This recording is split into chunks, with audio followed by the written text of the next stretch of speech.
Amigos e amigas, canal do Xavier, eu sou o Xavier.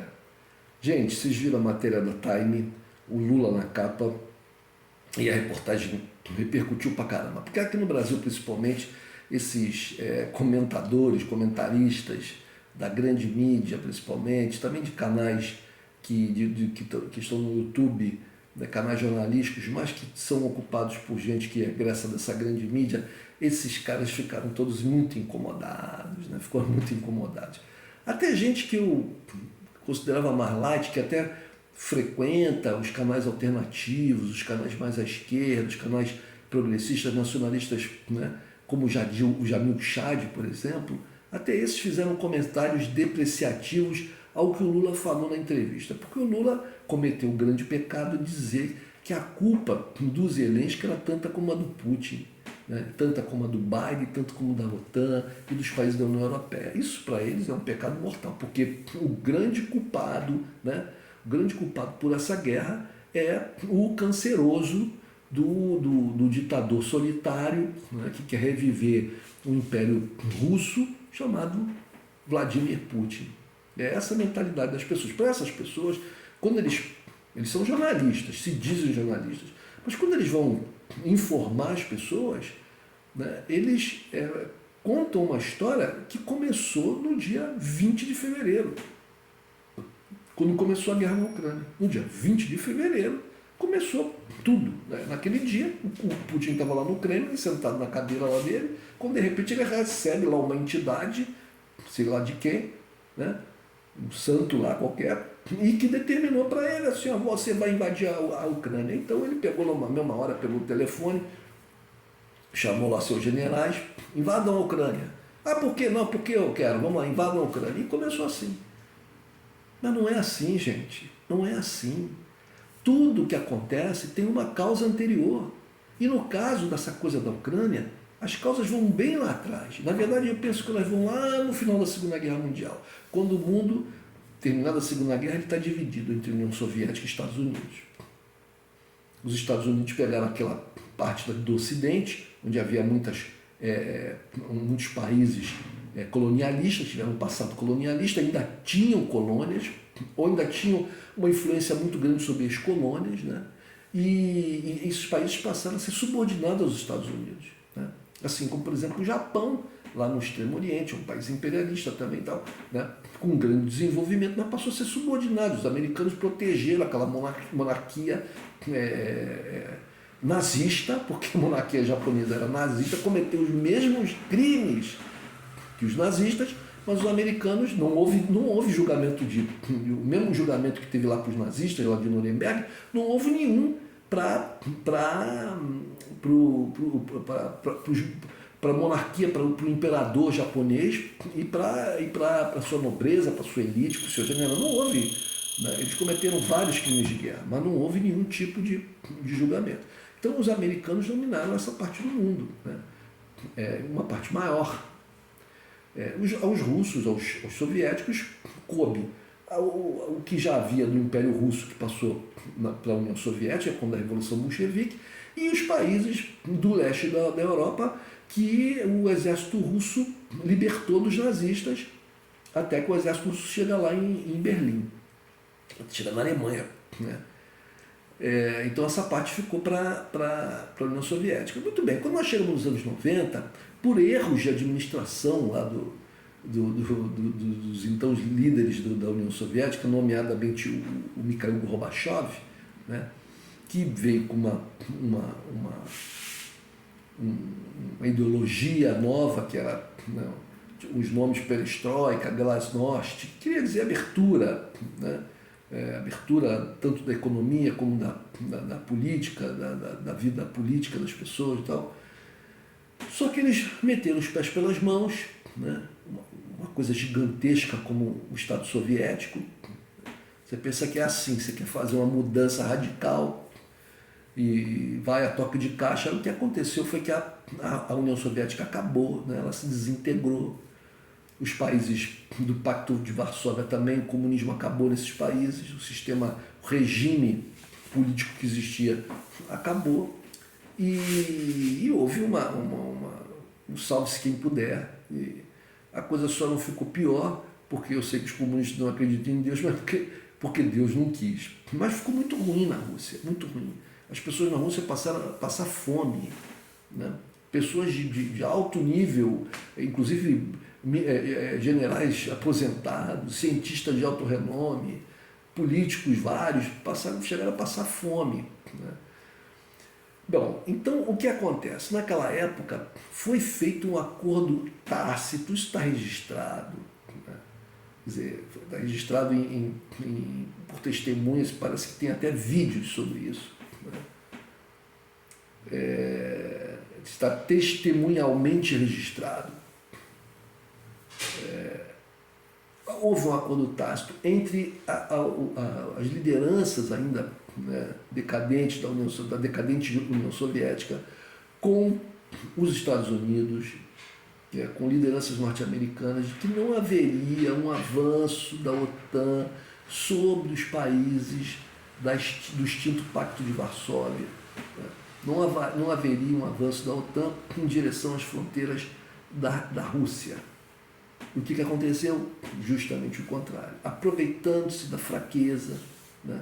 Porque a Rússia demorou para se reerguer. Nos anos 90 foi o caos. Eles só começam a tentar se reerguer com a chegada ao poder de Vladimir Putin, porque isso a Rússia, né? Porque a União Soviética tinha acabado, o Pacto de Varsóvia tinha acabado, a Rússia como nação permaneceu. Tiveram lá um governante que era o Boris Yeltsin, que era um louco, alcoólatra, absolutamente alcoolizado, e posteriormente veio o Putin. E o Putin é que começa lentamente a pôr ordem na casa.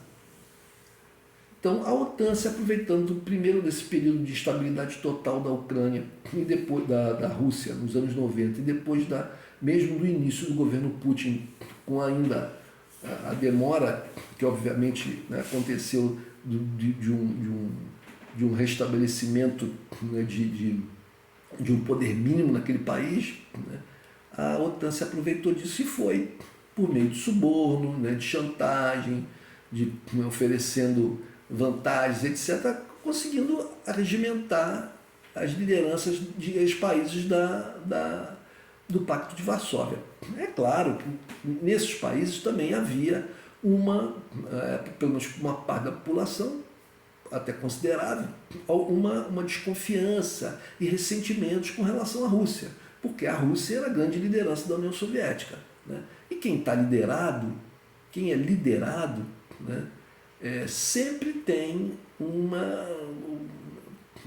descontentamento com o líder. Isso, por melhor que o líder seja, o liderado sempre tem ali uma questão ou outra em que ele se sente desprivilegiado, fica aborrecido com o líder. E isso aconteceu nesses países. Quando houve a desintegração do pacto e a queda dos regimes comunistas, toda a culpa por esses regimes nesses países foi atribuída aos russos, né? E causou, por parte da população desses países, um sentimento de revanche, de vingança. E quando, da dissolução, volto a dizer, do Pacto de Varsóvia da União Soviética, esses países foram rapidamente seduzidos pelos encantos do Ocidente. E aí foi levada a OTAN até as fronteiras da Rússia. Segundo está descrito aí na própria mídia, o Henry Kissinger, né, que foi lá um dos maiores assessores presidenciais norte-americanos no âmbito das políticas, da política externa americana, né, um homem que parece que tinha muito conhecimento mesmo. Ele falou, olha, não façam isso, não levem a OTAN até a fronteira da Rússia, isso não vai dar certo. Porque apesar de toda a destruição que aconteceu na Rússia, todo o descalabro que aconteceu, a Rússia continuava sendo um país com muito armamento nuclear. Mesmo naqueles períodos de maior instabilidade, que inclusive era um perigo para o mundo, porque quem tinha a mão lá no botão vermelho na época do Boris Yeltsin era ele, um alcoólatra, completamente alcoólatra. Em várias circunstâncias e ocasiões, oficiais, ele apareceu completamente alcoolizado. Então, tudo isso é a história, são as causas do que aconteceu, do que está acontecendo agora. Então, se a gente se aproximar mais um pouquinho, a gente veio lá desde a Segunda Guerra, passando pelos anos 90, chegando no início dos anos 2000. Bom, a Rússia de Vladimir Putin, aí já com Vladimir Putin no poder, né, se aproximou do Ocidente, chegou até a fazer parte do G7 mais um, aí passou a ser G8, né, porque a Rússia estava ali junto. A Rússia, inclusive, quis entrar até para a União Europeia, mas foi barrada no baile, né, por ser grande demais. Mas a Rússia foi se reerguendo, foi se estabilizando economicamente e foi trabalhando suas forças armadas. Mas as administrações norte-americanas continuaram ali fustigando a Rússia. Por quê? Porque os americanos não querem ter nenhum adversário, mesmo que seja no campo econômico, né? No campo estratégico, no campo político. Eles querem ter a hegemonia total, eles querem o domínio do mundo, mas tem que combinar com, como diz a coisa aqui no futebol, tem que combinar com os russos, né? Agora eles têm que combinar não só com os russos, com os chineses, futuramente com os indianos, quiçá um dia com os brasileiros. Mas o fato é que eles foram fustigando.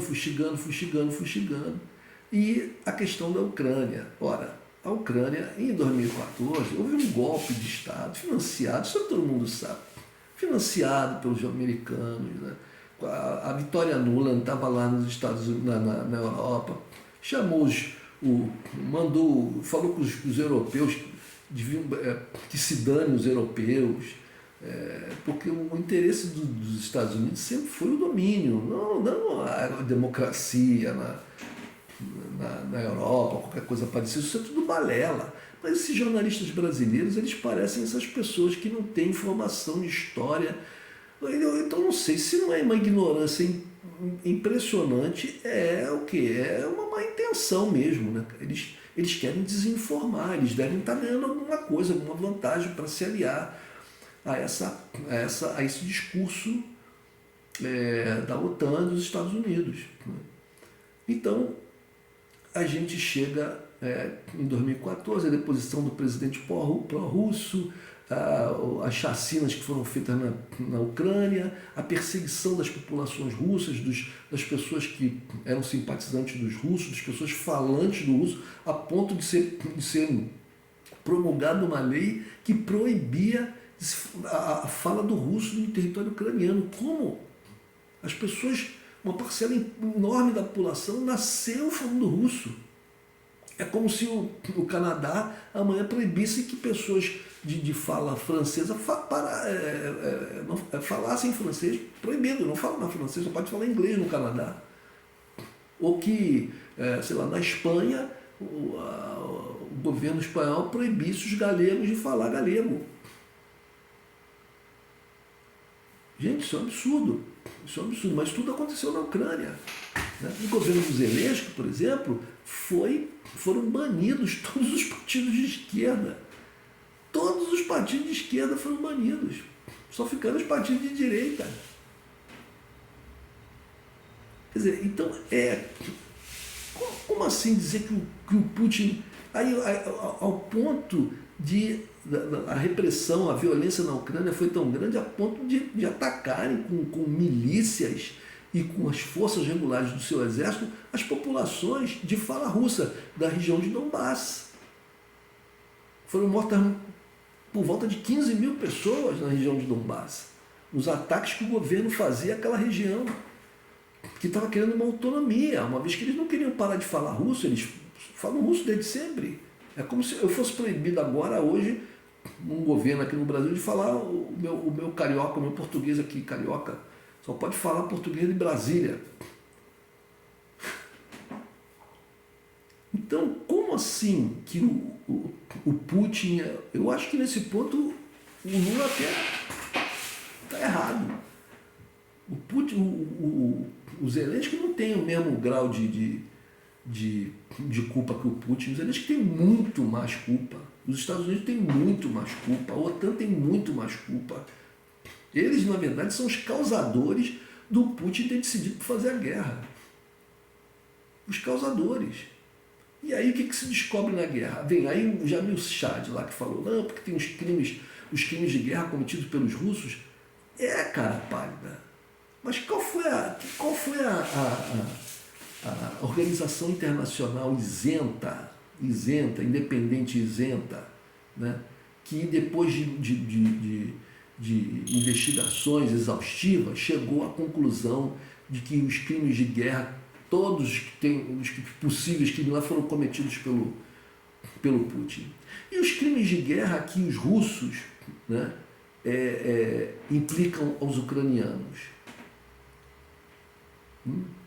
E os laboratórios de manipulação de armas químicas e biológicas na Ucrânia de origem norte-americana, operados por ucranianos e norte-americanos.